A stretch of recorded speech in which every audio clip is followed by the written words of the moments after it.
Welcome everyone. आज basic organic chemistry का lecture number 3 हम लोग स्टार्ट करने वाले हैं। लेक्चर नंबर 3 में हम लोग स्टार्ट करने वाले हैं आईयूपीएसी नोमेनक्लेचर।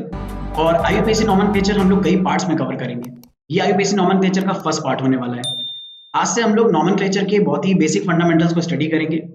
जो भी आईयूपीएसी ने हमें रूल्स दिए हैं किसी भी ऑर्गेनिक कंपाउंड्स को नेम देने के, उनका डिस्कशन हम लोग स्टार्ट करेंगे।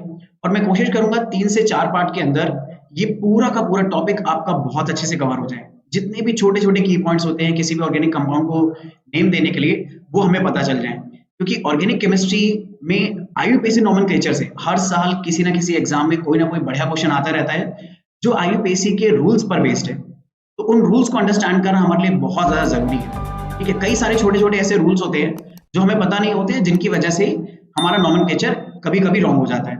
जैसे फॉर एग्जाम्पल अगर मैं आपको बताऊं, हमें आईयूपीएसी नोमेनक्लेचर के लिए एक सबसे पहला रूल पता है कि हमारे पास नोमेनक्लेचर देते टाइम सबसे पहले हमें पैरेंट चेन फाइंड आउट करनी पड़ती है और पैरेंट चेन लॉन्गेस्ट होती है। तो मैं आपको बता दूं, ये रूल पूरी तरह से ट्रू नहीं है। ये रूल सिर्फ कुछ कंडीशन में ट्रू होता है। ठीक है, और इसकी वजह से कई बार क्या होता है, हमसे नोमेनक्लेचर में पैरेंट चेन चूज करते टाइम मिस्टेक्स हो जाती हैं। क्योंकि ये रूल हमें इतना ढंग से बताया जाता है, इतना प्रेशर डाल के हमें बताया जाता है कि आईयूपीएसी नोमेनक्लेचर टाइम हमें पैरेंट चेन को लॉन्गेस्ट चेन को ही फाइंड आउट करके रखना है। ठीक है, तो मैं उन सारे मिसकंसेप्शंस को आज के लेक्चर में मतलब दूर करने वाला हूँ। ठीक है, तो फटाफट हम लोग स्टार्ट करते हैं ऑर्गेनिक केमिस्ट्री के आईयूपीएसी नोमेनक्लेचर के फर्स्ट पार्ट के साथ। अब नोमेनक्लेचर दरअसल में आईयूपीएसी का जो रूल्स वाला आया है वो बहुत बाद में आया है, क्योंकि हम लोग ऑर्गेनिक केमिस्ट्री का डेवलपमेंट बहुत पहले से स्टार्ट कर चुके थे।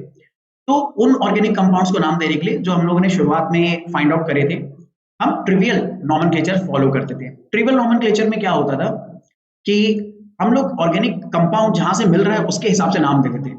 पर जैसे जैसे बहुत सारे ऑर्गेनिक कंपाउंड्स डिस्कवर होने लगे, तो उनके ट्रिवियल नेम्स को याद रख पाना हमारे लिए बहुत मुश्किल हो गया।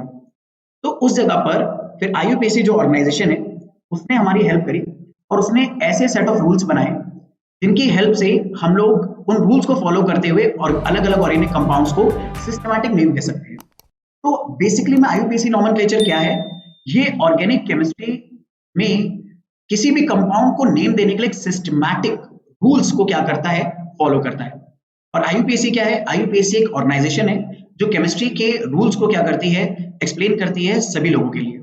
आईयूपीएसी का फुल फॉर्म याद रखना बहुत ज्यादा जरूरी है। कई बार ये फुल फॉर्म भी हमसे पूछ लिया जाता है। वो फुल फॉर्म है इंटरनेशनल यूनियन। ठीक है, वो रूल हमें दे रखा, वो फुल फॉर्म हमें दे रखा है international union of pure and applied chemistry.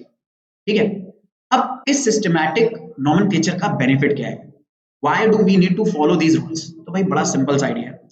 ये सिस्टमैटिक नोमेनक्लेचर दरअसल में लिसनर या रीडर के दिमाग में किसी भी कंपाउंड के स्ट्रक्चर को उसके नेम से कोरिलेट करने में हेल्प करता है।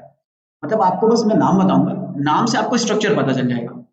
अब अगर आप लोग को याद हो, पहले 2 लेक्चर जो हम लोगों ने इस टॉपिक में कवर करे हैं बेसिक ऑर्गेनिक केमिस्ट्री में, उनमें मैंने आपको बहुत डिटेल में यही समझाने की कोशिश करी है कि क्यों हमारे लिए जरूरी होता है कि किसी भी केमिकल फॉर्मूले से हम लोग ऑर्गेनिक कंपाउंड का स्ट्रक्चर प्रॉपर्ली बना पाए। ठीक है, किसी भी ऑर्गेनिक कंपाउंड की केमिकल रिएक्शंस को स्टडी करना तब बड़ा यूजफुल हो जाता है या तब बड़ा आसान हो जाता है हमारे लिए अगर हमें उस ऑर्गेनिक कंपाउंड का स्ट्रक्चर बहुत अच्छे से पता है। अच्छा, स्ट्रक्चर का मतलब क्या है? स्ट्रक्चर का मतलब केमिकल रिएक्शन में मोटा मोटी तौर पे ये होता है कि हमें ये पता हो कि कौन सा एटम किस एटम से बॉन्डेड है और वहां पर कितने बॉन्ड हैं। जैसे फॉर एग्जांपल अगर मैंने कहा कि मेरे पास एक फॉर्मूला है C6H6O, C2H6O। अब मैंने कहा कि इसका स्ट्रक्चर मेरे को फाइंड आउट करना है, तो इसके स्ट्रक्चर में मैं बस ये बताने की कोशिश करूंगा कि कार्बन कैसे हाइड्रोजन से बॉन्डेड है और कैसे ऑक्सीजन से बॉन्डेड है। तो मैंने आपको लास्ट क्लास में भी बताया था, इसके 2 पॉसिबल स्ट्रक्चर हो सकते हैं। किस तरह का? ये एक ईथर हो गया और एक दूसरा स्ट्रक्चर जो हो सकता है वो कुछ इस तरह का हो सकता है। ठीक है, देखते हैं, वो एक अल्कोहल होगा। तो सिर्फ केमिकल फॉर्मूला अगर लिखा है तो हमारे लिए वो एक प्रॉपर इंडिकेशन नहीं होता है कि हम किस तरह के मॉलिक्यूल के साथ काम कर रहे हैं। हम ईथर के साथ काम कर रहे हैं, अल्कोहल के साथ काम कर रहे हैं, ये पता नहीं चलेगा केमिकल फॉर्मूले से।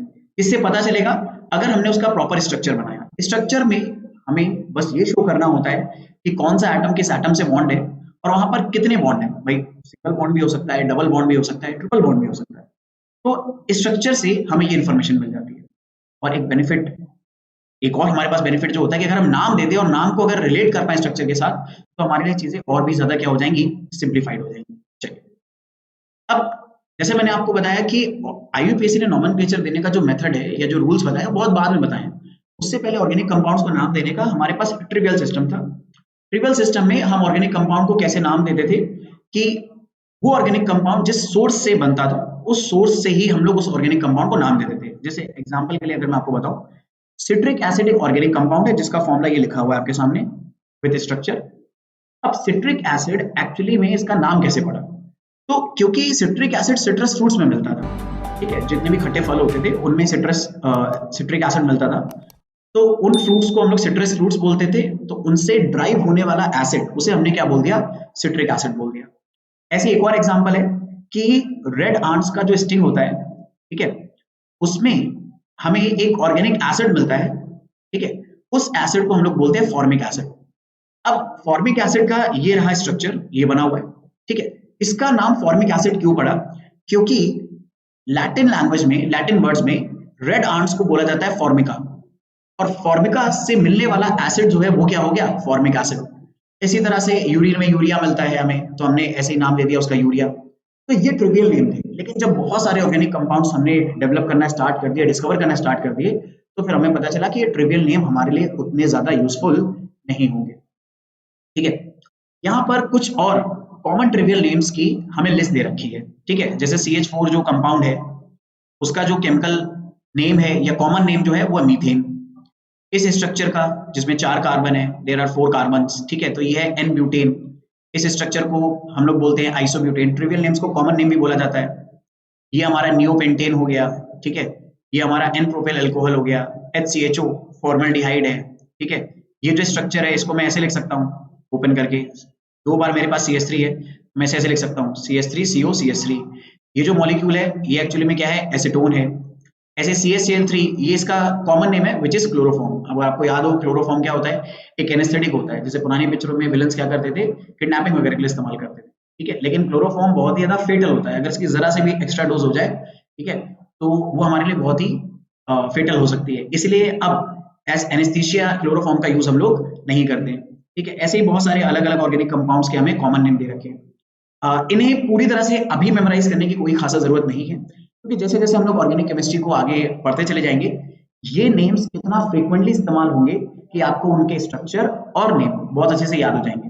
लेकिन फिर भी मैं एक बार आपसे रिक्वेस्ट करूंगा कि आप इसे एक बार इस पूरी टेबल से एक बार बहुत अच्छे से गो थ्रू करें। आपको एटलीस्ट उन नामों, उन नेम्स के बारे में पता होना चाहिए जो हम लोग आगे इस चैप्टर में इस्तेमाल करने वाले हैं, ठीक है। अच्छा, ऑर्गेनिक केमिस्ट्री में हमारे पास कुछ स्पेशल एल्किल ग्रुप्स होते हैं, ठीक है, जिनका ऑर्गेनिक केमिस्ट्री में आईयूपीएसी नोमेनक्लेचर में बहुत ही ज्यादा इंपॉर्टेंट रोल होता है। तो सबसे पहले तो यार ये समझते हैं कि एल्किल ग्रुप्स होते क्या है, ठीक है। देखो, दरअसल में ऑर्गेनिक केमिस्ट्री में हमारे पास एल्केन्स जो कंपाउंड होते हैं, इनके बारे में आपको रफ तो आइडिया होगा कि एल्केन्स का जो केमिकल फॉर्मूला होता है वो क्या होता है, CnH2n+2।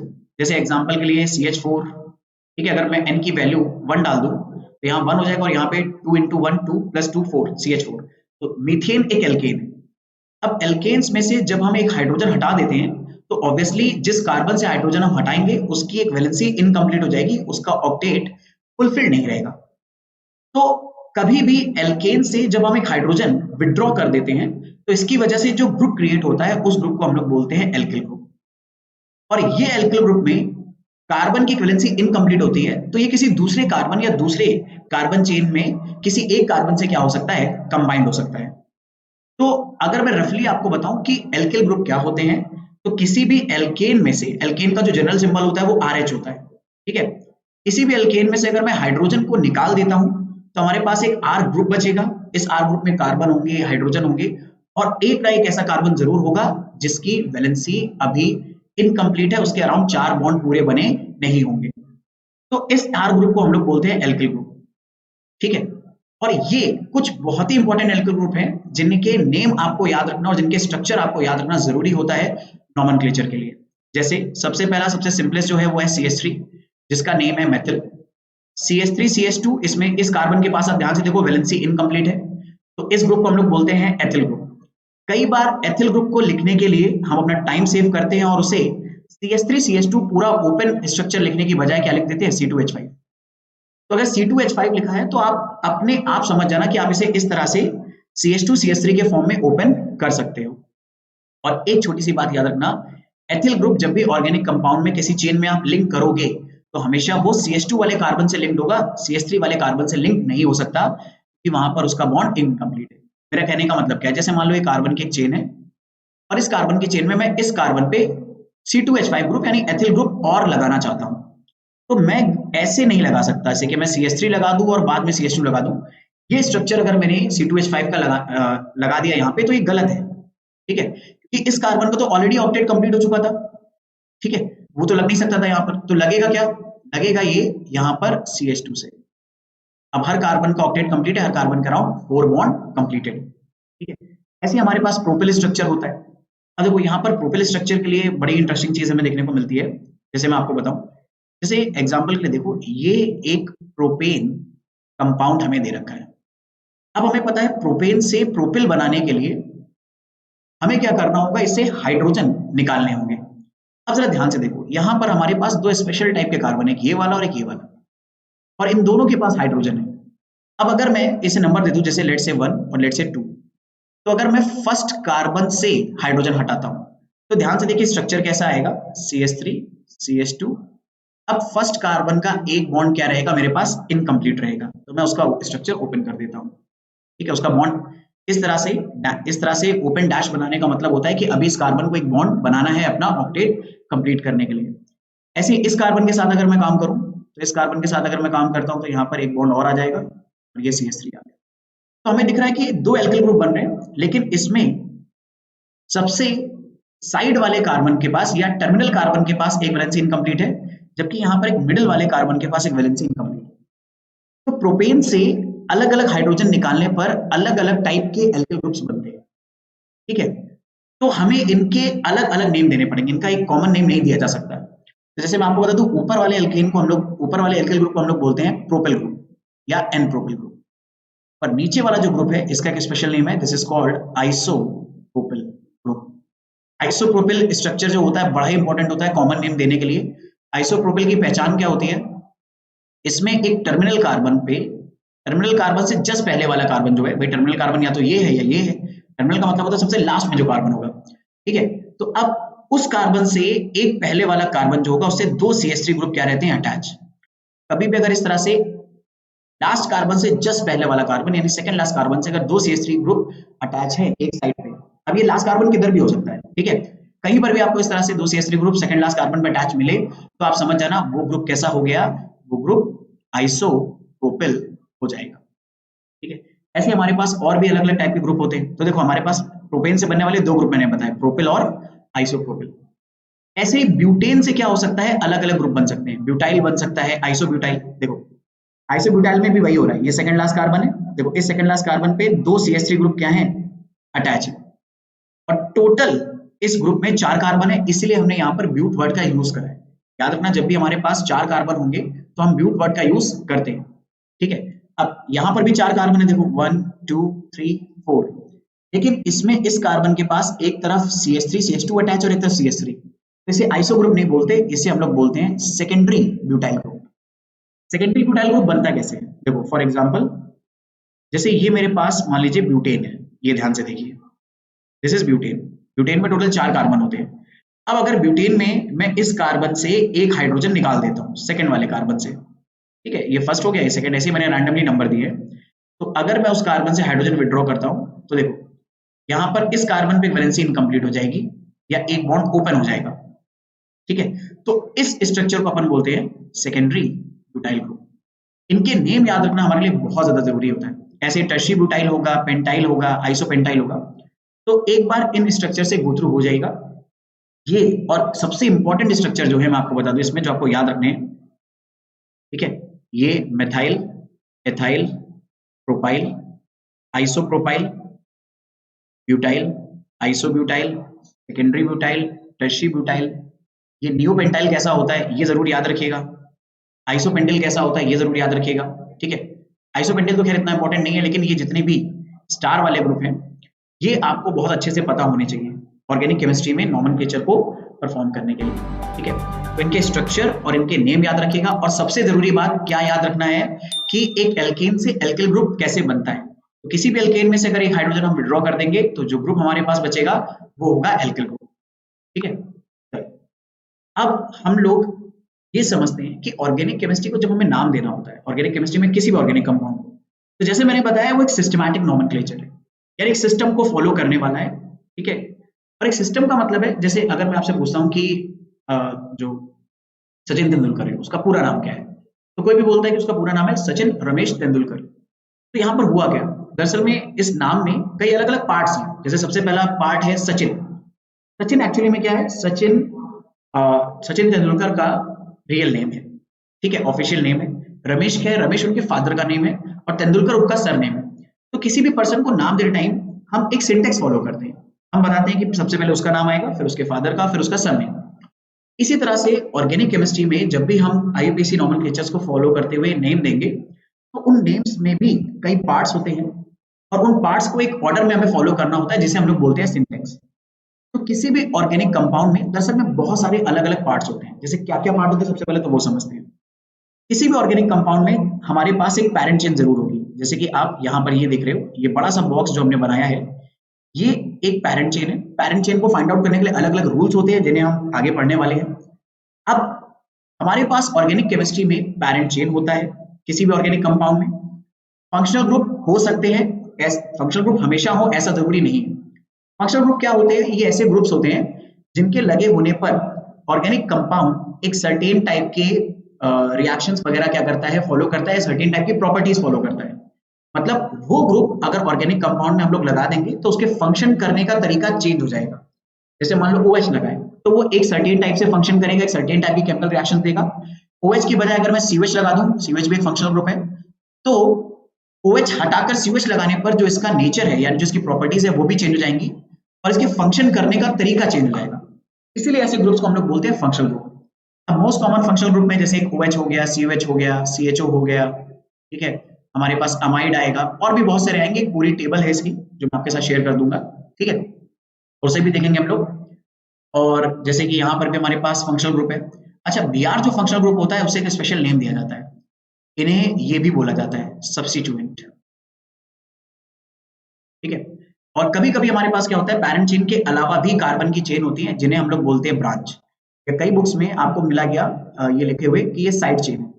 साइड चेन्स भी क्या होती हैं, साइड चेन्स को भी हम एक डिफरेंट वर्ड से एब्रीवेट कर, डिफरेंट वर्ड से समझाते हैं, उसे भी हम लोग क्या बोलते हैं, सब्स्टिट्यूएंट बोलते हैं। यानी साइड चेन और Br जैसे फंक्शनल ग्रुप कौन कौन से, जैसे Br हो गया, या एल्किल ग्रुप हो गया, ठीक है, या NO2 हो गया, ये सारे ग्रुप्स एक्चुअली में क्या बोले जाते हैं, सब्स्टिट्यूएंट बोले जाते हैं। सब्स्टिट्यूएंट में क्या क्या आ जाएगा, जैसे NO2 हो गया, किसी भी तरह का हेलोजन हो गया, चाहे वो F हो, Cl हो, Br हो, I हो, ठीक है। तो ये डिफरेंट डिफरेंट दरअसल में कंपोनेंट्स होते हैं किसी भी ऑर्गेनिक कंपाउंड में मेजरली। अब ये डिफरेंट डिफरेंट कंपोनेंट्स हैं, तो इन्हें हमें नेम्स में क्या करना होगा, इन्हें ऑर्गेनिक कंपाउंड का नेम देते टाइम, क्योंकि वो स्ट्रक्चर को डिफाइन करता है, हमें एक प्रॉपर ऑर्डर में रखना होगा। तो उस प्रॉपर ऑर्डर को या सिंटेक्स को कुछ इस तरह से फॉलो करा जाता है। हर ऑर्गेनिक कंपाउंड का जो सिंटेक्स है वो यही होने वाला है। सबसे पहले प्रीफिक्स आएगा। प्रीफिक्स का मतलब क्या होता है, प्रीफिक्स का मतलब होता है ऑर्गेनिक कंपाउंड में ऐसे चीजों का नाम जो सब्स्टिट्यूएंट की तरह काम कर रही हैं। जैसे इस ऊपर वाले स्ट्रक्चर में ये CH3 और ये Br एज अ सब्स्टिट्यूएंट काम कर रहा है, तो सबसे पहले आप इन्हें नेम दोगे। और ये दो अलग अलग ग्रुप है, ब्रोमीन को ब्रोमो बोला जाता है, CH3 को मेथिल, तो दो अलग अलग ग्रुप हैं, तो इनको प्रीफिक्स में नाम देते टाइम हम लोग अल्फाबेटिकल ऑर्डर में पुट करते हैं। फिर अगला क्या आता है, फिर अगला आपके पास रूट वर्ड आएगा। मतलब जब आप सारे सब्स्टिट्यूएंट्स को अल्फाबेटिकल ऑर्डर में रखते हुए नेम दे लोगे और वो खत्म हो जाएंगे, कुछ और नहीं बचेगा, तब आप जाओगे रूट वर्ड, यानी जैसे सचिन के बाद अब आप रमेश लिखोगे। अब रूट वर्ड कैसे आप डिसाइड करोगे, तो रूट वर्ड डिसाइड करता है पैरेंट चेन में कार्बन। याद रखना, प्रीफिक्स कौन डिसाइड करता है, प्रीफिक्स डिसाइड करते हैं सब्स्टिट्यूएंट्स, कि कौन कौन से सब्स्टिट्यूएंट्स हैं और कितने हैं, उन्हें अल्फाबेटिकल ऑर्डर में पुट करना होता है। रूट वर्ड किससे डिसाइड होता है, रूट वर्ड डिसाइड होता है पैरेंट चेन से। कैसे, पैरेंट चेन में जितने भी कार्बन होते हैं वो रूट वर्ड डिसाइड करते हैं, ठीक है। जैसे ये देखो, यहां पर मैंने आपको बताया हुआ है कि हमारे पास नंबर ऑफ कार्बन एटम कितने हैं पैरेंट चेन में, वो डिसाइड करेगा रूट वर्ड। कि अगर सिर्फ एक कार्बन है तो रूट वर्ड मेथ होता है, 2 कार्बन है तो रूट वर्ड एथ होगा, 3 कार्बन अगर पैरेंट चेन में है तो रूट वर्ड प्रोप होगा, 4 कार्बन है तो ब्यूट, 5 कार्बन है तो पेंट, 6 है तो हेक्स, ऐसे ही 7 है तो हेप्ट, 8 है तो ऑक्ट, 9 है तो नॉन, ठीक है, 10 है तो डेक, 11 को अनडेक बोलते हैं, फिर ऐसे डोडेक, ट्राइडेक, टेट्राडेक ऐसे चलता चला जाता है। 20 को हम लोग बोलते हैं इकोस, फिर 21 को हेन इकोस, फिर डोकोस, ठीक है, फिर 30 आ जाएगा, ऐसे ही 23 अगर आएगा तो ट्राइकोस, 30 को बोलते हैं ट्राइकॉन्ट, तो 31 हो जाएगा हेन ट्राइकॉन्ट, और सो ऑन, ये चलता रहता है। अच्छा, आपको इतने सारे दरअसल में रूट वर्ड याद करने की जरूरत नहीं है, ठीक है, मतलब आपको 30 तक या 40 तक याद करने की बिल्कुल भी जरूरत नहीं है, ठीक है। ज्यादा से ज्यादा किसी भी ऑर्गेनिक कंपाउंड में जो हमें हमारे सिलेबस में आएगा उसमें मैक्सिमम से मैक्सिमम हो सकते हैं 10 कार्बन, ठीक है। 10 कार्बन से ज्यादा कार्बन यूजुअली हमारे पैरेंट चेन में नहीं आते हैं। तो बिगनिंग के लिए आप सिर्फ 10 कार्बन तक के जो रूट वर्ड्स हैं उन्हें बहुत अच्छे से मेमोराइज कर सकते हो, ठीक है। चल, तो रूट वर्ड क्या होगा, पैरेंट चेन में जितने कार्बन है, जैसे यहाँ पर कितने कार्बन है, 1 2 3 4 5 6, तो इस कंपाउंड का जो रूट वर्ड बनेगा वो एक्चुअली में बनेगा हेक्स। फिर आता है हमारे पास प्राइमरी सफिक्स। प्राइमरी सफिक्स दरअसल में हमें ये बताता है कि हमारी जो पैरेंट चेन है उसके बीच में कार्बन कार्बन के बीच में सिंगल बॉन्ड है, डबल बॉन्ड है या फिर ट्रिपल बॉन्ड है। यानी मोटा मोटी तौर पे प्राइमरी सफिक्स ये बताता है कि हमारा कंपाउंड सैचुरेटेड है, और अगर सिंगल बॉन्ड होता है तो हम बोलते हैं वो सैचुरेटेड है, या डबल या ट्रिपल बॉन्ड होता है तो हम लोग बोलते हैं वो अनसैचुरेटेड है। और सेकेंडरी सफिक्स में हमारे वो फंक्शनल ग्रुप आते हैं जो गवर्न करते हैं ऑर्गेनिक कंपाउंड के फंक्शनैलिटी को, ठीक है। तो सेकेंडरी सफिक्स में हमारे पास आते हैं फंक्शनल ग्रुप। अच्छा, एक बात बहुत इंपॉर्टेंट है, उसे अच्छे से याद रखिएगा कि Br यहाँ फंक्शनल ग्रुप लिखा तो है लेकिन कभी भी इसका नेम सेकेंडरी सफिक्स में नहीं आता। Br या हेलोजन, कोई भी हेलोजन हो या NO2 ग्रुप हो, वो काम करते हैं एज अ सब्स्टिट्यूएंट, और अगर वो एज अ सब्स्टिट्यूएंट काम करेंगे तो उनका नेम सबसे पहले इज्जत के साथ लिया जाएगा और उसे कहाँ रखेंगे, प्रीफिक्स में रखेंगे। तो हमारे पास कोई भी ऑर्गेनिक कंपाउंड हो किसी भी तरह का, उसमें जो सिंटेक्स चलने वाला है वो यही चलने वाला है। हाँ, ऐसा जरूर हो सकता है कि मान लीजिए कोई ऑर्गेनिक कंपाउंड मैंने आपको दिया, ठीक है, उस ऑर्गेनिक कंपाउंड में कोई फंक्शनल ग्रुप ही नहीं है और कोई प्रीफिक्स ही नहीं है, तो जाहिर सी बात है जो चीज नहीं है आप उसका नाम क्या कर दोगे, हटा दोगे। जैसे यहाँ पर ना तो कोई साइड चेन है, ना कोई दूसरा फंक्शनल ग्रुप Br, हेलोजन या फिर NO2 जैसा लगा है इस स्ट्रक्चर में, तो हम बोलेंगे इसमें कोई प्रीफिक्स है ही नहीं। आपको प्रीफिक्स है नहीं तो सिंटेक्स में से प्रीफिक्स को लिखने की जरूरत नहीं है, सीधे कहां से स्टार्ट करेंगे, रूट वर्ड और प्राइमरी सफिक्स। और अगर आप ध्यान से देखो तो इस स्ट्रक्चर में कोई भी फंक्शनल ग्रुप नहीं है, तो कोई भी फंक्शनल ग्रुप नहीं है तो सेकेंडरी सफिक्स भी नहीं आएगा, ठीक है। तो सिर्फ नेम में क्या आएगा, रूट वर्ड और प्राइमरी सफिक्स। जैसे अगर मैं इसका नाम देना चाहूं तो 3 कार्बन है तो रूट वर्ड क्या आएगा, प्रोप। अब सिंगल बॉन्ड अगर है तो सिंगल बॉन्ड में प्राइमरी सफिक्स जो होता है वो आता है एन, डबल बॉन्ड के लिए आता है आइन, डबल बॉन्ड के लिए आता है इन, सॉरी, और ट्रिपल बॉन्ड के लिए आता है आइन। अब कई बच्चे कहेंगे कि ये देखिए गड़बड़ हो गई कि आइन लिख दिया, अरे छोटी मोटी मिस्टेक्स चलती रहती है, इंपॉर्टेंट बात है आपको सीखते हुए चलना है, मिस्टेक्स करेक्ट हो गई, ठीक है। अब देखो ये हमारे पास प्रोप है, अब सिंगल बॉन्ड को हम लोग किससे रिप्रेजेंट करते हैं, एन से, तो इस कंपाउंड का आईयूपीएसी नेम हो जाएगा प्रोपेन। तो इस तरह से हम लोग क्या कर सकते हैं, ऑर्गेनिक कंपाउंड के सिंटेक्स को फॉलो करते हुए नेम दे सकते हैं। लेकिन ऑर्गेनिक कंपाउंड को नेम देने के लिए सबसे जरूरी चीज होती है कि हम सबसे पहले पैरेंट चेन को फाइंड आउट करें, क्योंकि जितने भी सब्स्टिट्यूएंट या फंक्शनल ग्रुप है वो सब पैरेंट चेन से ही साइड में क्या होते हैं, लिंक्ड होते हैं, ठीक है। इस पे हमें क्या करना है, कमांड करना है। इसके लिए आईयूपीएसी ने हमें कुछ रूल्स बताए हैं, उनको फॉलो करना है। अच्छा, उससे पहले छोटी सी बात बता दूं कि जैसे अलग अलग टाइप के हमारे पास जो प्राइमरी सफिक्स हैं, ठीक है, तो अगर हमारे पास कार्बन कार्बन के बीच में सिंगल बॉन्ड है तो प्राइमरी सफिक्स क्या लगता है, एन लगता है। अगर एक डबल बॉन्ड है तो इन लगेगा, बट अगर 2 डबल बॉन्ड आ गए, 2 डबल बॉन्ड का मतलब क्या, इस तरह से पहले यहां पर इस कार्बन के बीच में फिर आगे कहीं पर है, तो फिर ये बताने के लिए कि वहां पे 2 डबल बॉन्ड है हम डाई एफिक्स लगा देते हैं और बोल देते हैं डाई इन है, मतलब 2 डबल बॉन्ड है। एन के साथ कभी ये यूज नहीं करा जाता कि 4 सिंगल बॉन्ड है तो आप बोल दो टेट्रा एन है, नहीं, वो अंडरस्टूड है कि वो एन ही रहेगा, ठीक है। फिर ऐसे 3 डबल बॉन्ड अगर आ गए तो ट्राई, तो कॉमन सेंस की बात है, ऐसे समझ रहे होगा आप कि कार्बन कार्बन के बीच में ट्रिपल बॉन्ड है तो आइन बोलेंगे, 2 ट्रिपल बॉन्ड आ गए तो डाई आइन बोलेंगे, 3 ट्रिपल आ गए तो ट्राई आइन बोलेंगे, एंड सो ऑन। और देखो मैं यहाँ पर आपको बताया ये सब्स्टिट्यूएंट ग्रुप की भी मैंने एक टेबल आपको दे दी है बनाकर, ठीक है। ध्यान रखिएगा इनमें से कोई भी ग्रुप अगर प्रेजेंट है तो उसे सब्स्टिट्यूएंट ही माना जाएगा और उसे नेम कहा दोगे सिंटेक्स में, प्रीफिक्स में, यानी रूट वर्ड के भी पहले। रूट वर्ड क्या, फिर से रिकॉल कर लो, पैरेंट चेन में कितने कार्बन है उसका जो नेम डिसाइड करा हुआ है पहले से हमने, उसे बोलते हैं रूट वर्ड। तो उससे पहले आपको इन सब्स्टिट्यूएंट्स को नेम देना होगा अगर ये ऑर्गेनिक कंपाउंड में प्रेजेंट है। अच्छा, कई बार मैंने मिस्टेक देखी है, बच्चे F को फ्लोराइड लिखाते हैं क्योंकि वो फ्लोराइड पहले से हम लोग दरअसल में आयनिक कंपाउंड्स में पढ़ते आते हैं। नहीं, ना फ्लोराइड बोलोगे ना फ्लोरीन बोलोगे। ऑर्गेनिक कंपाउंड्स में आईयूपीएसी नोमेनक्लेचर फॉलो करने के लिए हमें पहले से ये रूल बता दिया गया है कि F अगर लिखा है या F सब्स्टिट्यूएंट कनेक्टेड है तो उसे फ्लोरो बोला जाएगा। Cl अगर कनेक्टेड है तो क्लोरो बोला जाएगा, Br अगर कनेक्टेड है तो ब्रोमो बोला जाएगा, I अगर कनेक्टेड है तो आइडो, ठीक है, NO2 अगर कनेक्टेड है तो नाइट्रो, NO है तो नाइट्रोसो, और ये बहुत सारे ग्रुप मैंने आपको यहाँ पर दे दिए। तो ये शुरुआत वाले तो आपको अच्छे से याद रखने हैं, ठीक है, बाकी धीरे धीरे हम लोग इतना प्रैक्टिस कर लेंगे कि आप इनके साथ एकदम यूज्ड टू हो जाओगे, आपको इतना मेमोराइज करने की जरूरत नहीं पड़ेगी, ये इतनी बार आ जाएंगे कि आपको याद रहेंगे, ठीक है। चलो, अब किसी भी ऑर्गेनिक कंपाउंड को नेम देने के लिए हमें एक सेट ऑफ स्टेप्स को फॉलो करना होता है। इन सेट ऑफ स्टेप्स को अगर आप फॉलो करोगे विद देयर रूल्स तो आप किसी भी ऑर्गेनिक कंपाउंड को चुटकियों में नाम दे लोगे, ठीक है। देखो कैसे, जैसे देखो इधर सबसे पहला जो रूल रहेगा वो ये रहेगा कि सबसे पहले हमें क्या करना है, पेरेंट चेन को आइडेंटिफाई करना है। सबसे पहला स्टेप ही ये होगा कि हम लोग पेरेंट चेन को आइडेंटिफाई करें। पेरेंट चेन को आइडेंटिफाई करने के लिए आईयूपीएसी ने हमें रूल्स दे रखे हैं। अब कई बच्चों को एक रूल पहले से पता होता है कि parent chain should be longest. मैं आपको बता दूं, ये रूल सिर्फ सर्टेन कंडीशंस में फॉलो होता है। ये रूल्स एक मतलब एक यूनिफॉर्म रूल है कि हमेशा ही आपके पेरेंट चेन में क्या होने चाहिए, सबसे ज्यादा नंबर ऑफ कार्बन होने चाहिए, ठीक है। मैं अभी आपको बहुत सारे ऐसे एग्जांपल दिखाऊंगा जिनमें मोस्ट नंबर ऑफ कार्बन वाली जो चेन होगी वो पेरेंट चेन नहीं होगी। ऐसी ही छोटी छोटी चीजों पे हमें कमांड करना है, क्योंकि ये छोटी चीजें ना पता होने की वजह से हमसे कई मिस्टेक्स हो जाती हैं आईयूपीएसी नोमेनक्लेचर के टाइम पे। फिर एक बार आपने पेरेंट चेन आइडेंटिफाई कर ली तो उसके बाद सबसे पहले आप आइडेंटिफाई करो सारे सब्स्टिट्यूएंट्स को, फंक्शनल ग्रुप को, जो भी पेरेंट चेन के कार्बन से अटैच्ड हैं।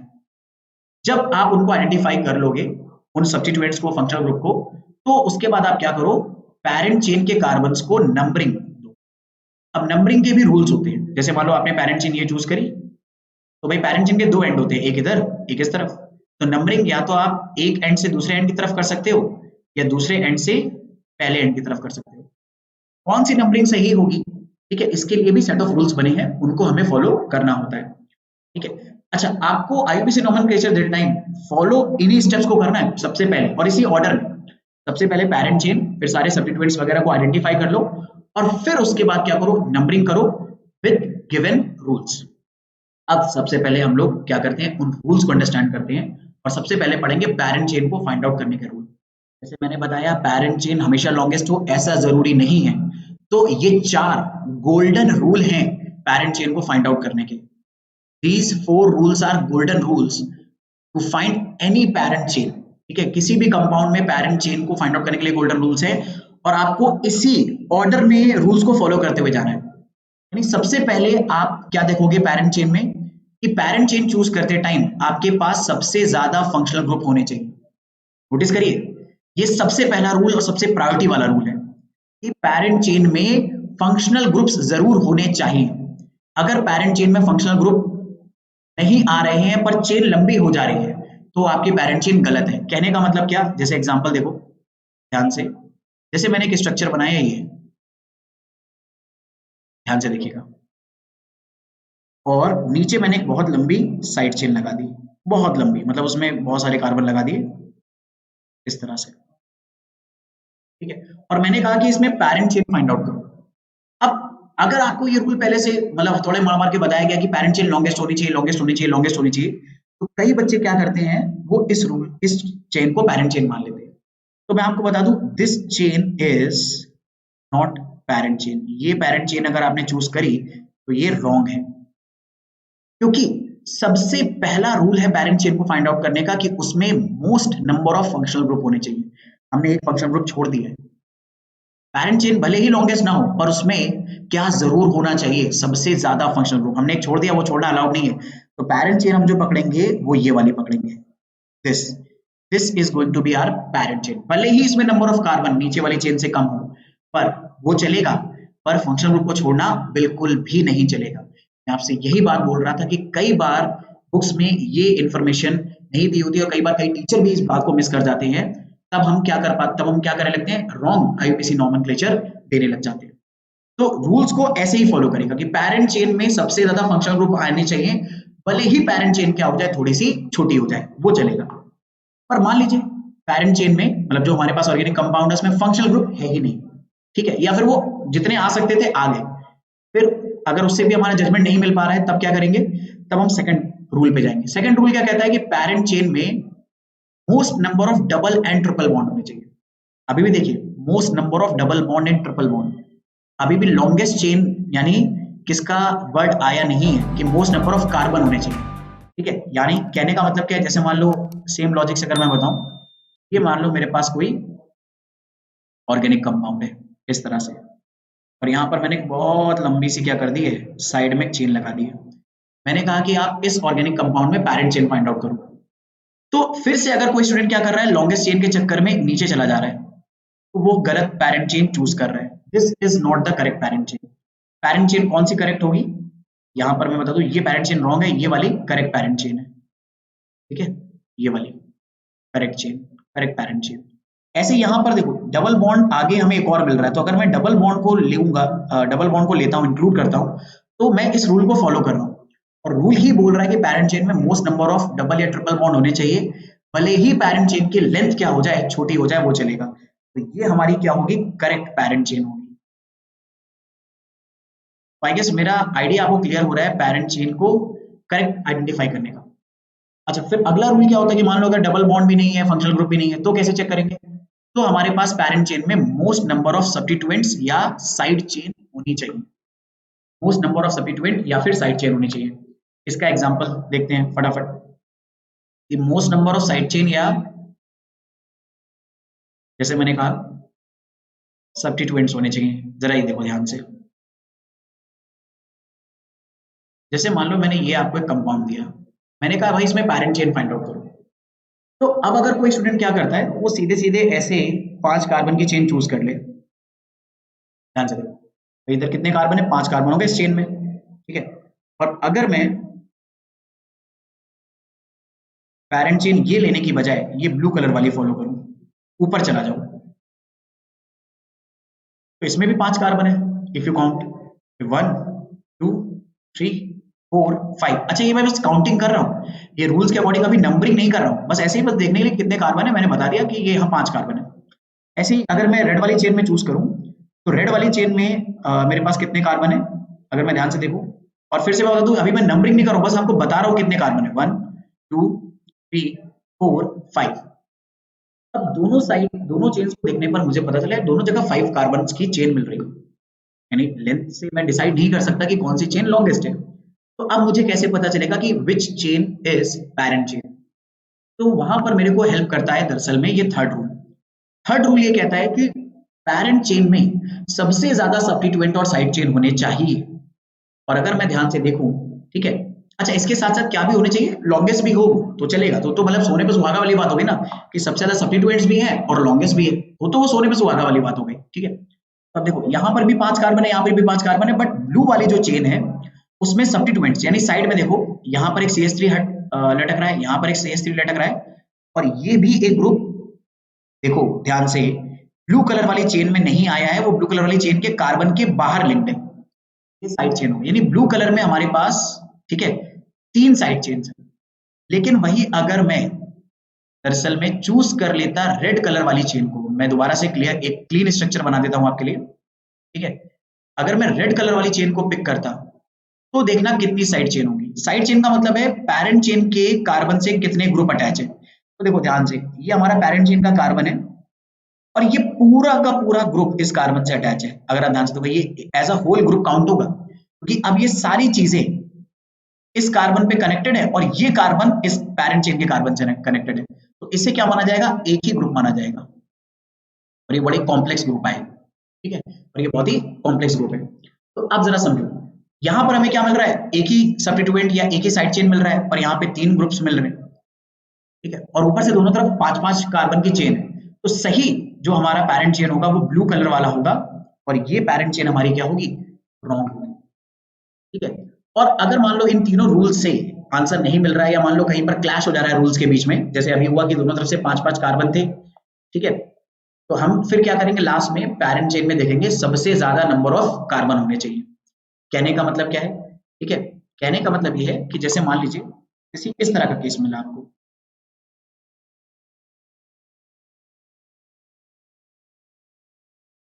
जरा ध्यान से देखिएगा, ये मैंने कहा इसमें पैरेंट चेन चूज करोगे। अब अगर इसमें आपने पैरेंट चेन चूज करी, तो या तो आप चूज कर सकते हो ये स्ट्रेट चेन को पैरेंट चेन, ठीक है, या फिर आप चूज कर सकते हो, अरे सिलेक्ट हो जा भाई, ठीक है, या तो आप चूज कर सकते हो ये नीचे वाली पैरेंट चेन। अब कोई बच्चा कहेगा सर मैं राइट साइड से चूज कर लेता, तो हाँ वो भी अलाउड है क्योंकि सिमेट्रिकल है ऊपर वाले स्ट्रक्चर से। तो उस केस में दोनों ही चेन्स को, चाहे आप रेड वाली चेन को देखो चाहे ब्लू कलर वाली चेन को, उसमें दो दो डबल बॉन्ड आ रहे हैं, और तीनों डबल बॉन्ड आने की प्रोबेबिलिटी कभी नहीं हो सकती। मतलब अगर आप सोचो कोई ज्यादा दिमाग लगाने लगे कि सर हम पहले नीचे जाएं फिर ऊपर आ जाएं, नहीं भाई, चेन में अगर आप एक रास्ते से मुड़ गए, यानी उस कार्बन को अगर आपने क्रॉस कर लिया और फिर से चेन चूज करने के लिए वापस उसी कार्बन पे आ रहे हो, तो आप समझ जाओ आपने गलत चेन चूज करी है। एक बार एक जंक्शन से अगर आप एक तरफ आगे निकल गए, तो आप दोबारा उस जंक्शन पे, जैसे ये कार्बन एक जंक्शन की तरह काम कर रहा है, यहाँ से आप सामने भी जा सकते हो और नीचे भी जा सकते हो। तो एक बार नीचे आ गए तो वापस नहीं आ सकते, या तो आप सामने जाओगे या नीचे जाओगे, ठीक है। अब अगर ध्यान से देखूं, मैं नीचे जाता हूं तो भी मुझे दो डबल बॉन्ड मिलेंगे, एक यहाँ पर एक यहाँ पर।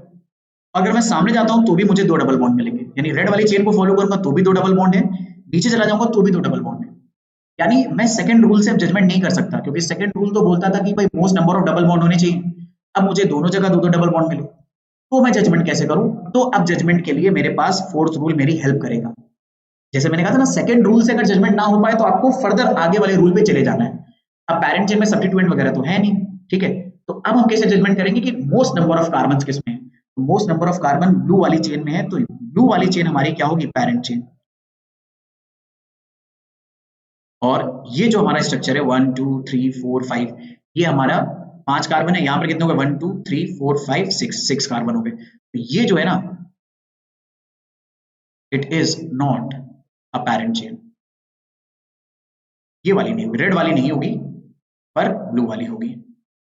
आई होप आपको पैरेंट चेन फाइंड आउट करने के रूल्स बहुत अच्छे से समझ में आ रहे हैं। अच्छा, अब मैं आपको बताऊं, कई बार जो स्ट्रक्चर्स होंगे वो इस तरह से आपको ओपन या कंडेंस फॉर्म में नहीं दिए जाएंगे, वो बॉन्ड लाइन स्ट्रक्चर में दिए जाएंगे। तो अगर आपको बॉन्ड लाइन स्ट्रक्चर्स बनाने में कंफर्ट नहीं है, तो उस तरह के प्रॉब्लम को सॉल्व करने के दो तरीके होते हैं, ठीक है। जैसे बॉन्ड लाइन स्ट्रक्चर कैसा होगा, कुछ ऐसे आ जाएगा। अगर मैं आपको बताऊं, उन्होंने आड़ा टेढ़ा ऐसे बड़ा स्ट्रक्चर आपको बनाकर दे देंगे कि भाई अब इसमें पैरेंट चेन फाइंड आउट करो, ठीक है। तो ऐसे स्ट्रक्चर में पैरेंट चेन अगर फाइंड आउट करनी है और आप कंफर्टेबल नहीं हो बॉन्ड लाइन स्ट्रक्चर के लिए अभी, तो मैं आपको एडवाइस करूंगा बॉन्ड लाइन स्ट्रक्चर को पहले कन्वर्ट कर लो किसमें? इस तरह के कंडेंस फॉर्मूले में। कैसे करते हैं? बड़ा ही सिंपल तरीका होता है कि यहाँ पर जो आपको जितनी भी स्ट्रेट लाइन दिख रही है, हर स्ट्रेट लाइन के एंड पर कार्बन होंगे, और ये स्ट्रेट लाइन दरअसल में बॉन्ड्स को शो करती है कार्बन कार्बन के बीच में। और एक ऑर्गेनिक कंपाउंड में कार्बन के अराउंड 4 बॉन्ड होने चाहिए। अब देखो, जैसे ये वाला कार्बन है, इस कार्बन के अराउंड सिर्फ एक बॉन्ड है, तो बाकी 3 बॉन्ड कौन कंप्लीट करेगा? वो अंडरस्टूड होता है बॉन्ड एंड स्ट्रक्चर में अगर कुछ नहीं लिखा है तो वो हाइड्रोजन कंप्लीट करेगा। हाइड्रोजन एक ही बॉन्ड बना सकता है, तो 3 बॉन्ड बनाने के लिए 3 हाइड्रोजन लगाने पड़ेंगे। ऐसे यहाँ पर भी CH3 आएगा। इस कार्बन को देखो, इस कार्बन के अराउंड 3 बॉन्ड ऑलरेडी बन चुके हैं, 1 2 एंड 3। इस कार्बन को सिर्फ एक हाइड्रोजन दे दो। फिर ऐसे इस कार्बन के अराउंड 2 बॉन्ड है, तो 2 हाइड्रोजन दे दो। तो अगर आप बॉन्ड लाइन स्ट्रक्चर के साथ कंफर्टेबल नहीं हो, तो मैं आपसे रिक्वेस्ट करूंगा कि आप पहले उसे कंडेंस फॉर्मूले में सही से कन्वर्ट कर लो, ऐसे कार्बन और हाइड्रोजन वगैरह लगाकर, और फिर बाद में उसको नंबरिंग, आप उसको क्या ले लो, पैरेंट चेन फाइंड आउट कर लो, और फिर नंबरिंग के रूल्स को फॉलो करते हुए उसे नॉमेनक्लेचर दे लो।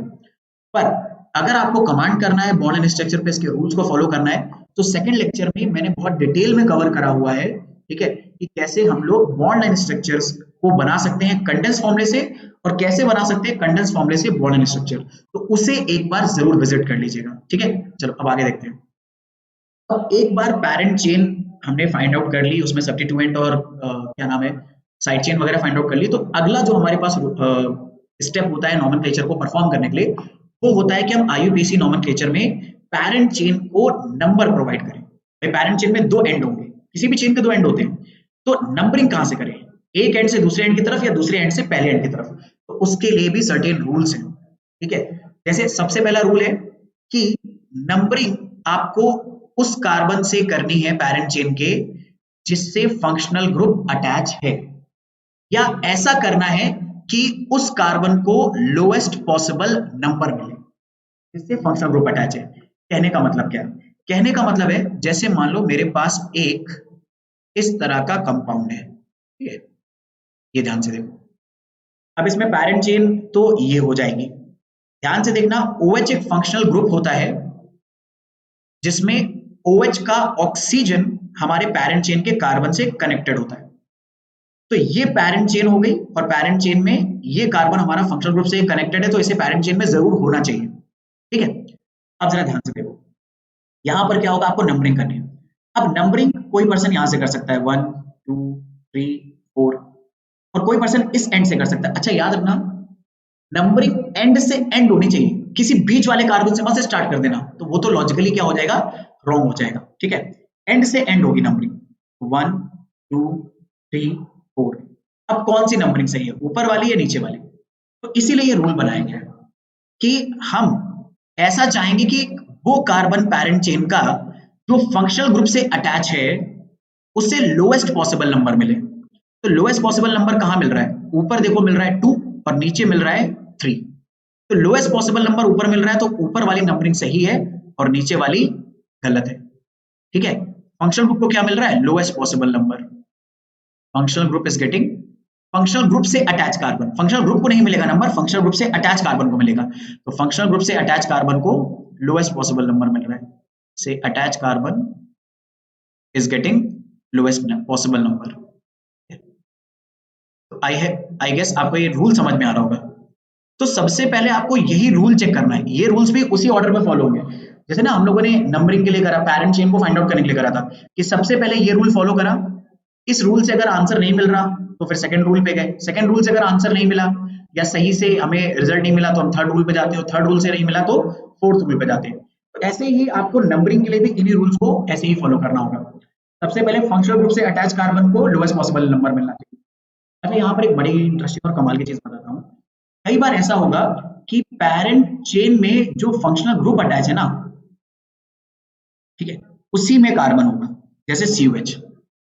OH में ध्यान से देखो, OH में फंक्शनल ग्रुप है OH, पर उसमें कार्बन नहीं है। लेकिन COH एक बड़ा ही स्पेशल टाइप का फंक्शनल ग्रुप है, ऐसे और भी है जिसमें खुद भी एक कार्बन है। तो इसके कार्बन को भी पैरेंट चेन में काउंट करना पड़ता है, और करते हैं, अगर उसे पैरेंट चेन में हम इंक्लूड कर सकते हैं। तो अगर मुझे यहाँ पैरेंट चेन चूज करनी है तो ये हो जाएगी मेरी पूरी पैरेंट चेन इस कार्बन को इंक्लूड करते हुए, ठीक है। अच्छा कई बार बच्चे कहते हैं सर आप कार्बन इंक्लूड करने को बोल रहे थे, आपने पूरा सीवेज ले लिया। अरे उस कार्बन से सीवेज ग्रुप अटैच है, तो मतलब कहने का ये कि सीवेज ग्रुप का कार्बन पूरा का पूरा पैरेंट चेन में आना चाहिए। तो मैं चाहे सिर्फ यहाँ पर ऐसे खत्म करता अपना पैरेंट चेन या पूरा ऐसे लेता, दोनों का मतलब सेम ही है। अब नंबरिंग करनी है, तो क्योंकि ये कार्बन पैरेंट चेन में काउंट हो रहा है, ठीक है, तो हम चाहेंगे इस कार्बन को लोएस्ट पॉसिबल नंबर मिले, और ये चेन के एंड में है, तो नंबरिंग यहीं से स्टार्ट करो। ऐसा काम OH के लिए नहीं कर सकते थे क्योंकि OH में कार्बन नहीं है।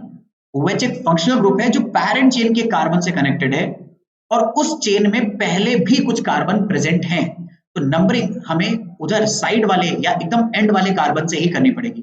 पर यहाँ पर COH जैसे ग्रुप के साथ खास बात क्या हुई कि वो जहां पर लगे हुए हैं, ठीक है, वहीं से पैरेंट चेन क्या भी हो रही है स्टार्ट। वो नहीं जैसे दीवार फिल्म का एक फेमस डायलॉग है अमिताभ बच्चन का कि हम जहां से खड़े हो जाते हैं लाइन वहीं से शुरू हो जाती है। तो COH के साथ खास बात क्या है, उसमें कार्बन होने की वजह से, ठीक है, नंबरिंग आप क्या कर सकते हो, वहीं से स्टार्ट कर सकते हो। और OH NH2 ऐसे फंक्शनल ग्रुप में ऐसा अलाउड नहीं। आई होप ये डाउट जो है या ये पॉइंट आपका क्लियर है। फिर भी अगर कोई डाउट है तो कमेंट सेक्शन में जरूर बता देना कि ये पॉइंट अगर क्लियर नहीं है तो मैं उसको अलग से एक शॉर्ट वीडियो में और आपको समझाने की कोशिश करूंगा, क्योंकि हमें बहुत डिटेल में सारी चीजें समझनी है, इतना स्ट्रॉन्ग कमांड करना है कि ऑर्गेनिक केमिस्ट्री से जो हमें डर लगता है ना वो एकदम धुआं धुआं हो जाए, ठीक है। और मैं आपको बताऊं ऑर्गेनिक केमिस्ट्री को बस आप धीरे धीरे रूल बाय रूल समझते चले जाइए, प्रैक्टिस करते चले जाइए, ऑर्गेनिक केमिस्ट्री पे आपका कमांड बहुत ही ज्यादा स्ट्रॉन्ग हो जाएगा। दैट इज माई गारंटी, ठीक है। चलिए अब देखो, मान लो किसी ऑर्गेनिक कंपाउंड में फंक्शनल ग्रुप नहीं है या उससे हम जजमेंट नहीं कर पा रहे, there will be certain compound, जब फंक्शनल ग्रुप से आप जजमेंट नहीं कर पाओगे नंबरिंग का, तब क्या करोगे? तो मैंने आपको बताया सेकंड रूल के लिए कि जैसे मान लो अगर फंक्शनल ग्रुप नहीं है ऑर्गेनिक कंपाउंड में, ठीक है, ठीक है, तब लोएस्ट पॉसिबल नंबर किसको दोगे? तब लोएस्ट पॉसिबल नंबर दोगे उस पैरेंट चेन के कार्बन को जिसपे मल्टीपल बॉन्ड लगे, यानी डबल बॉन्ड लगा है या फिर ट्रिपल बॉन्ड लगा है। कहने का मतलब क्या है, जैसे ये दिया हुआ है आपको, ये तो अब जैसे यही मेरा कंपाउंड है, तो इसमें कोई साइड चेन वगैरह मैं नहीं लगा रहा हूँ, तो पैरेंट चेन ऑब्वियसली ये एक एंड से दूसरे एंड तक पूरी पूरी हो जाएगी, बीच में मत छोड़ना। पैरेंट चेन में आपको एक बात बता दूं, आपको उस कार्बन से स्टार्ट करनी है जिसके पीछे कोई कार्बन ना हो, और उस कार्बन पे एंड करनी है जिसके आगे अब कोई कार्बन ना हो, तभी आपकी पैरेंट चेन स्टार्ट से एंड हुई है। अगर आपने यहाँ पर छोड़ दिया कि CH3 ग्रुप को बाहर लटका दे, तो ये गलत है, क्योंकि इस कार्बन के आगे एक और कार्बन आपको मिल रहा है। रुकना वहां पे है जब आपको वापस आगे कोई कार्बन ना मिल रहा हो, और स्टार्ट वहां से करना है जिसके पीछे कोई कार्बन आपको ना मिल रहा हो। ये बहुत इंपॉर्टेंट आइडिया है। कई बार बच्चे इसे क्लियरली अंडरस्टैंड ना करने की वजह से पैरेंट चेन को गलत चूज करने लगते हैं। और जैसे मैं बताता हूँ कि मेथिल ग्रुप एक सब्स्टिट्यूएंट ग्रुप है, तो वो क्या करते हैं, इसी कार्बन तक काउंट करते हैं, ये वाले कार्बन तक, कि वो सर मेथिल ग्रुप आपने बताया तो सब्स्टिट्यूएंट है, तो उसे मैं काउंट नहीं करूंगा। नहीं भाई, पैरेंट चेन को उसके रूल से फाइंड आउट करो, उसके बाद अगर कोई CH3 ग्रुप रह जाता है पैरेंट चेन के कार्बन से अटैच, तब आप उसे मेथिल ग्रुप मानोगे, वरना CH3 का कार्बन अगर पैरेंट चेन में आ सकता है तो आप उसे जरूर इंक्लूड करोगे। चलो, अब इसमें नंबरिंग करनी है, तो नंबरिंग एक बच्चा कर सकता है यहाँ से, इस एंड से, नंबरिंग हमेशा एंड से एंड होती है, और एक बच्चा कर सकता है यहाँ से। कौन सा बच्चा सही कर रहा है? तो वो स्टूडेंट या वो रूल सही फॉलो कर रहा है जो डबल बॉन्ड से अटैच कार्बन को लोएस्ट पॉसिबल नंबर दे रहा है। तो डबल बॉन्ड से ये दोनों कार्बन अटैच है, इनके बीच में नंबर आया 1 2 और यहाँ पर आया 4 5, तो लोएस्ट पॉसिबल नंबर कौन सा मिल रहा है? 1 और 2 वाला, तो ये सही है और ये गलत है। तो इस तरह से हम लोग क्या करेंगे, नंबरिंग करते हैं डबल बॉन्ड या ट्रिपल बॉन्ड को देख के। अच्छा, कभी कभी क्या होता है, मैं आपको एक बता दूं, बड़ी इंटरेस्टिंग चीज, कभी कभी हमें सिमेट्रिकल सिचुएशंस मिल जाती हैं, ठीक है, मतलब दोनों एंड से अगर काउंट करोगे तो डबल बॉन्ड और ट्रिपल बॉन्ड सेम पोजीशन पर आ जाता है, बट दोनों अलग अलग एंड से, ठीक है। ऐसे केस में आप क्या करना, ऐसे केस में देन होना चाहिए, मैंने गलती से दा लिख दिया है, देन एल्केन, एल्कीन जो होगा ना डबल बॉन्ड, उसे क्या मिलेगा? लोअर नंबर मिलेगा। कहने का मतलब क्या है, ये बड़ा ही प्यारा एग्जांपल है, ये अगर क्लियर हो गया तो मतलब समझ लो आपको चीजें समझ में आने लगी। जैसे जरा ध्यान से देखो मेरा बच्चा, ये मैंने स्ट्रक्चर बनाया,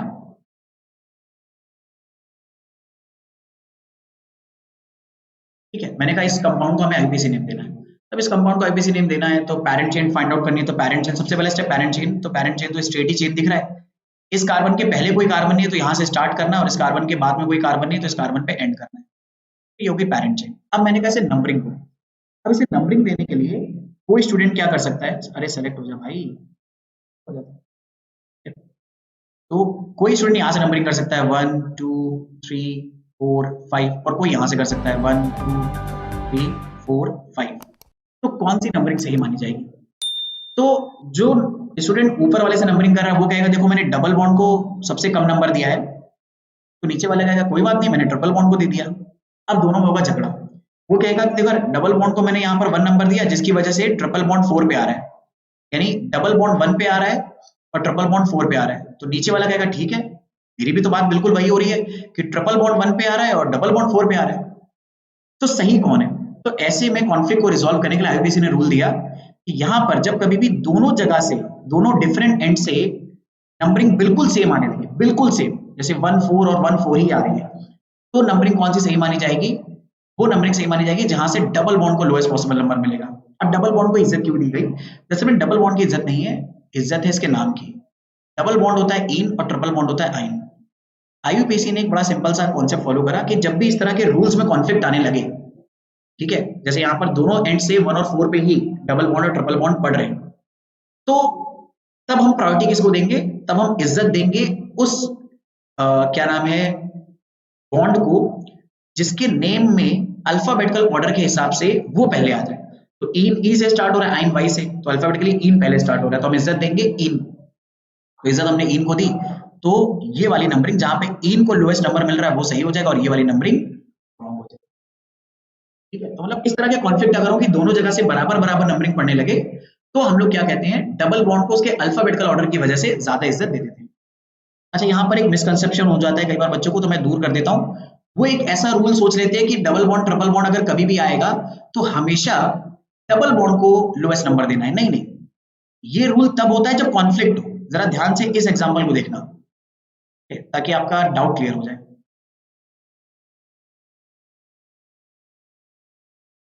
ध्यान से देखो, जैसे मान लो मैंने ये कंपाउंड दिया, इस कंपाउंड को मैंने कहा आईयूपीएसी नेम देना है, तो आपने पैरेंट चेन चूज करी, तो पैरेंट चेन आप जाहिर सी बात है ये पूरी चूज कर लोगे। फिर मैंने कहा नंबरिंग करो, अब कोई स्टूडेंट नंबरिंग कर सकता है लेफ्ट से 1 2 3 4 5 6 7, कोई करेगा यहाँ से। अब जिस बच्चे ने ऊपर वाले रूल को मिसकंसेप्शन बना लिया है, वो क्या कहेगा, सर आपने कहा था उसे डबल बॉन्ड को लोएस्ट नंबर मिलना चाहिए, तो डबल बॉन्ड को लोएस्ट नंबर मिल रहा है ऊपर, ठीक है, वो थर्ड कार्बन पे आ रहा है और नीचे वाली नंबरिंग में फोर्थ कार्बन पे आ रहा है, तो सर डबल बॉन्ड को कम नंबर मिलना चाहिए, तो थर्ड, ये ऊपर वाला आंसर सही है, नीचे वाला गलत है, ऊपर वाली नंबरिंग सही, नीचे वाली गलत है। तो मैं कहूंगा फिर वो उसने रूल्स को सही से समझा ही नहीं। दरअसल में रूल का वो वाला पार्ट कि डबल बॉन्ड को लोएस्ट नंबर मिलना चाहिए ट्रिपल बॉन्ड के कंपैरिजन में, वो तब फॉलो होता है जब सिमेट्रिकल सिचुएशन फंस जाए, यानी दोनों एंड से डबल बॉन्ड ट्रिपल बॉन्ड बराबर बराबर जगह पे पड़ने लगे। पर अगर मैं यहाँ पर ध्यान से देखूं तो ऊपर वाली नंबरिंग में तो डबल ट्रिपल बॉन्ड 6 कार्बन पे आ रहा है, पर नीचे वाली नंबरिंग में ट्रिपल बॉन्ड फर्स्ट ही कार्बन पे आ गया, और ट्रिपल बॉन्ड और डबल बॉन्ड तो थर्ड और फोर्थ पे आ रहा है, चाहे ऊपर फॉलो करो चाहे नीचे वाले में, ठीक है। तो यानी यहाँ पर कॉन्फ्लिक्ट तो हो ही नहीं रहा, यहाँ पे नीचे वाली नंबरिंग में पैरेंट चेन में अगर मैं लेफ्ट साइड से नंबरिंग करता हूँ राइट से लेफ्ट की तरफ, तो ट्रिपल बॉन्ड को सबसे कम नंबर मिल रहा है 1, और डबल बॉन्ड किसी भी साइड से अगर मैं आऊं, चाहे लेफ्ट टू राइट चाहे राइट टू लेफ्ट, वो थर्ड या फोर्थ पे आ रहा है, तो कोई कॉन्फ्लिक्ट वाली बात ही नहीं है। क्यों?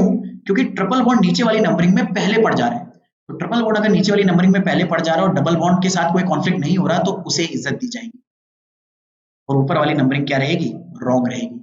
तो ये वाली बात याद रखिएगा कि डबल बॉन्ड को प्रायोरिटी तब दी जाती है जब कॉन्फ्लिक्ट नहीं अगर होगा, तो आप ट्रिपल बॉन्ड को भी प्रायोरिटी दे सकते हैं, या ट्रिपल बॉन्ड को ही प्रायोरिटी दे दोगे, ठीक है, कॉन्फ्लिक्ट नहीं होना चाहिए। चलो फिर इसके बाद मान लीजिए डबल बॉन्ड ट्रिपल बॉन्ड नहीं है, या उसे आप डिसाइड नहीं कर पा रहे ऊपर वाले दोनों रूल से, तो फिर एक बड़ा सिंपल सा रूल फॉलो होता है which is called lowest set या फिर lowest sum of locant rule. ये लोकेंट क्या होते हैं? लोकेंट का मतलब होता है पैरेंट चेन में जो अलग अलग चीजें लगी हैं, जैसे साइड चेन लगी होगी, सब्स्टिट्यूएंट लगे होंगे, bromine chlorine fluorine, functional group लगे होंगे, तो इन सबको हम लोग बोलते हैं लोकेंट्स। इनको दोनों एंड से हम लोग क्या कर देते हैं, रैंडम नंबरिंग दे देते हैं, और फिर इनके नंबर्स को सम कर देते हैं। अब सम जहां से सबसे कम आता है उसे हम लोग बोलते हैं लोएस्ट सम, और जो लोएस्ट सम होता है ना वो करेक्ट होता है। कहने का मतलब क्या, इसे एक एग्जांपल से मैं समझाता हूँ, ठीक है, जरा ध्यान से देखना।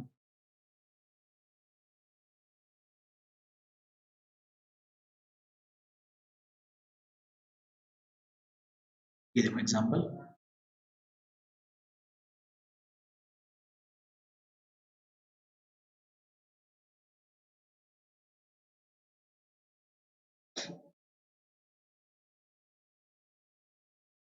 ये और जैसे मैंने कहा कि इस कंपाउंड को आपको आईयूपीएसी नेम देना है, तो आपने सबसे पहले पैरेंट चेन चूज करी, पैरेंट चेन में तो कोई झमेला नहीं है, तो ऐसे आप कर लोगे पैरेंट चेन बड़े आराम से, ठीक है। इंपॉर्टेंट है, मैंने कहा इसमें नंबरिंग करनी है, नॉमेनक्लेचर देने के लिए नंबरिंग करना जरूरी होता है। एक स्टूडेंट ने करी लेफ्ट टू राइट 1 2 3 4 5 6 7, एक ने करी राइट टू लेफ्ट 1 2 3 4 5 6 7, कौन सी नंबरिंग सही है?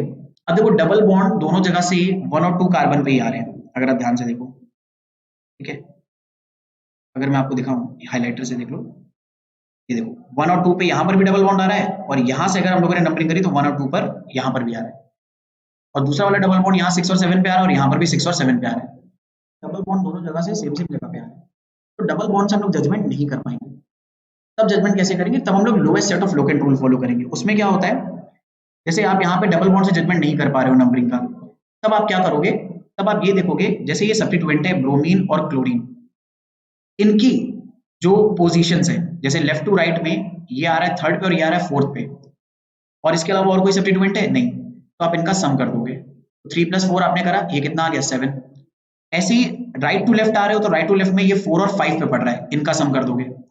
अभी तो 2 है तो आप 2 ही कर रहे हो, जैसे मान लो 3 होते 4 होते या 5 होते तो आपको सबका सम करना होता।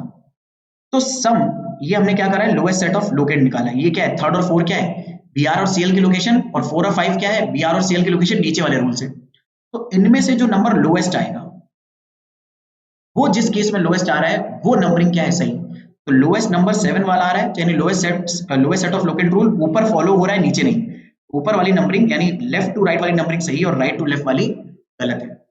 इस चीज को ऐसे भी सिंपली समझ सकते हो कि सब्स्टिट्यूएंट जहां से क्लोज पड़ जाए सब्स्टिट्यूएंट जहां से क्लोज पड़ जाए, भाई देखो lowest set of locant rule तो उन्होंने डिफाइन करा है, बट इसमें पैटर्न ये निकल कर आता है कि सब्स्टिट्यूएंट जहां से क्लोज पड़ जाए, अगर ऊपर वाले दोनों रूल से या ऊपर वाले इन तीनों रूल से ऊपर वाले इन दोनों रूल से आंसर नहीं निकल रहा है, तो सब्स्टिट्यूएंट जहां से सबसे क्लोजेस्ट पड़ जाए वहां पर क्या हो जाएगा, हमारा पैरेंट चेन हो जाएगा।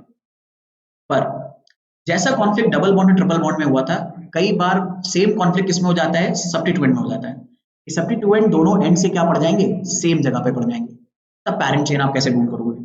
जैसे डबल बॉन्ड ट्रिपल बॉन्ड में हमने कैसे कॉन्फ्लिक्ट को रिजॉल्व करा था, अल्फाबेटिकल ऑर्डर से।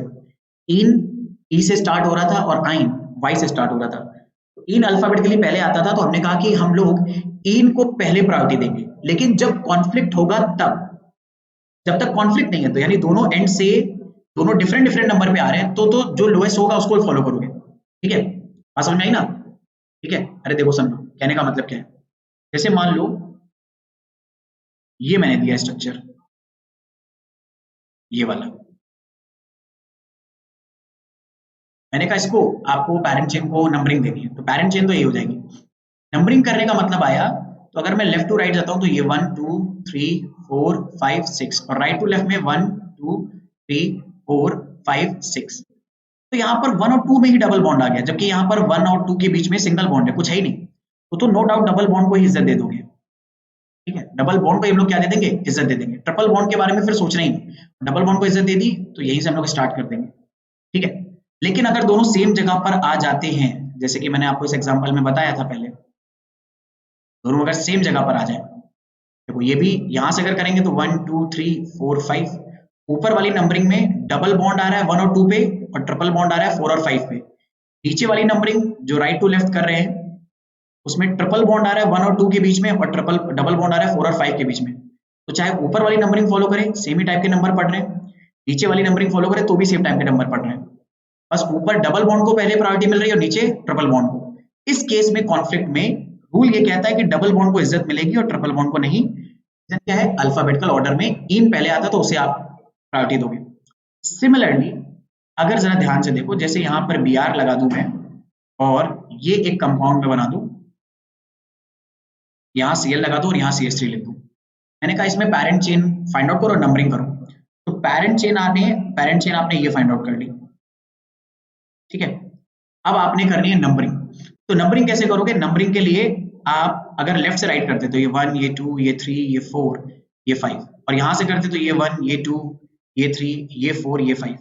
तो ध्यान से देखो, हमारे फर्स्ट कार्बन पे यहाँ पर ब्रोमीन लगा हुआ है और फोर्थ कार्बन पे Cl लगा है।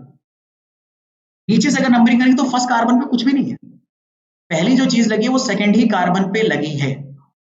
तो lowest set of locant rule अगर फॉलो करोगे तो ऊपर के लिए आप 1 + 4 निकालोगे 5 आएगा, और नीचे फॉलो करोगे तो 2 + 5 आएगा। तो लोएस्ट कहाँ आ रहा है, लोएस्ट आ रहा है ऊपर वाले में, यानी ऊपर वाली नंबरिंग सही है और नीचे वाली नंबरिंग क्या है, रॉन्ग हो जाएगी। तो lowest set of sum rule आपको ये चीज बता देता है, ठीक है, कि कैसे आपको नंबरिंग करनी है। या फिर आप सीधे सीधे ये भी बोल सकते हो, हाँ भाई जहां जिस एंड से सब्स्टिट्यूएंट क्या पड़ेगा, सबसे पास पड़ेगा, वही नंबरिंग क्या होगी हमारी, एकदम करेक्ट नंबरिंग होगी। आई होप आपको मेरी बात समझ में आ रही है। पर अगर मान लो ये स्ट्रक्चर भी बिल्कुल वैसे ही कॉन्फ्लिक्ट कर जाए जैसे डबल बॉन्ड और ट्रिपल बॉन्ड कर रहा था, ठीक है, कि दोनों एंड से Cl और Br सेम सेम आने लगे, जैसे अब यहां से नंबरिंग करी 1 2 3 4 5, तो फर्स्ट कार्बन पे Br पड़ रहा है और फिफ्थ कार्बन पे Cl। तो ऊपर वाली नंबरिंग को अगर मैं फॉलो करूं यानी लेफ्ट टू राइट, तो सम अगर मैं निकालता हूं 1 + 5 6 आएगा, और नीचे अगर फॉलो करूं यानी इस कार्बन को 1 बोलूं, इस कार्बन को 2, इस कार्बन को 3, इस कार्बन को 4, इस कार्बन को 5। ठीक है, तो अब देखो 1 पे Cl आया और 5 पे Br, फिर 1 + 5 करना पड़ेगा, फिर 6 आ गया। तो अब लेफ्ट टू राइट और राइट टू लेफ्ट में जो लोएस्ट नंबर है वो दोनों में सेम ही आ रहे हैं। अब दोनों में अगर सेम आ रहे हैं तो हम lowest sum of locant rule से जजमेंट नहीं कर सकते कि which direction is correct for numbering या which one is correct for numbering. तो इस कॉन्फ्लिक्ट को रिजॉल्व करने के लिए आईयूपीएसी ने एक सिंपल सा रूल दिया, ऐसे केसेस में हम उस नंबरिंग को सही मानेंगे जब कॉन्फ्लिक्ट होने लगे, यानी lowest sum of locant rule follow ना हो, तब आपको इस रूल पे जाना है।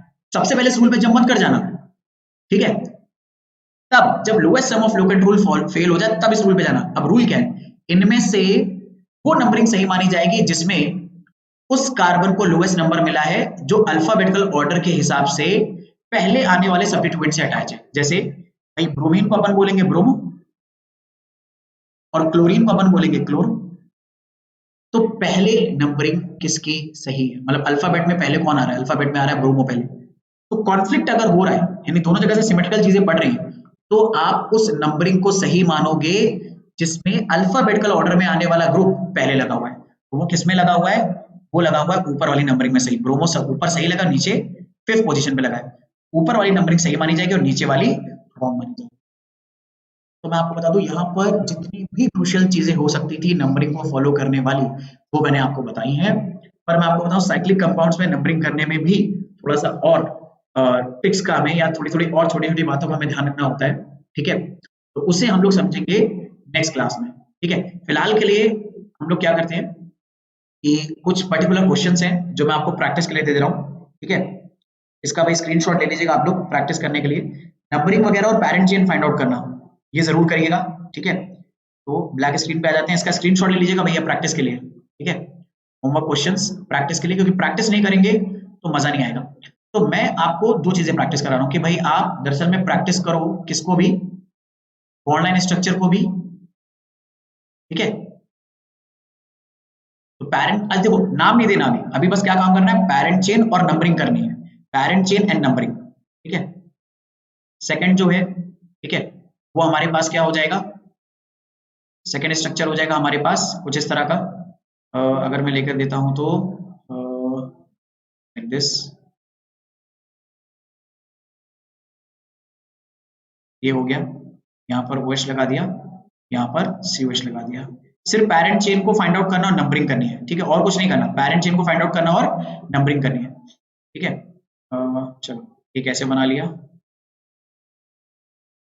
ठीक है। फोर्थ, ये साइन हमने देखा है, स्वास्थ्य का तो सबने देखा ही होगा। इसमें पैरेंट चेन चलो फाइंड आउट करना और नंबरिंग करना, ठीक है। और क्या कर सकते हैं, चलो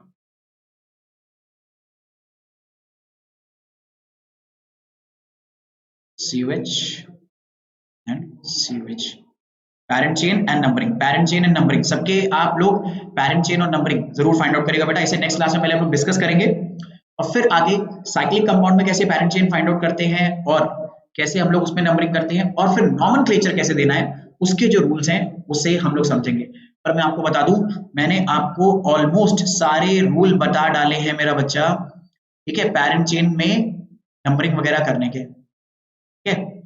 तो उन्हें जरूर अच्छे से फॉलो करिएगा मेरा बच्चा, ठीक है।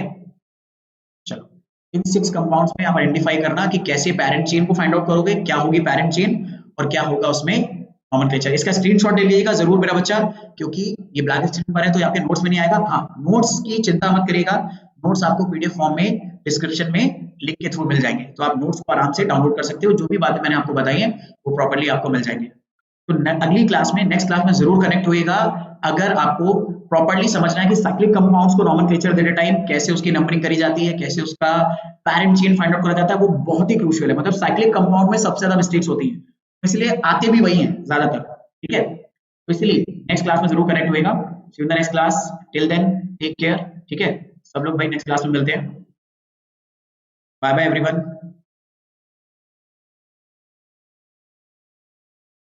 सी you in the next class, bye everyone.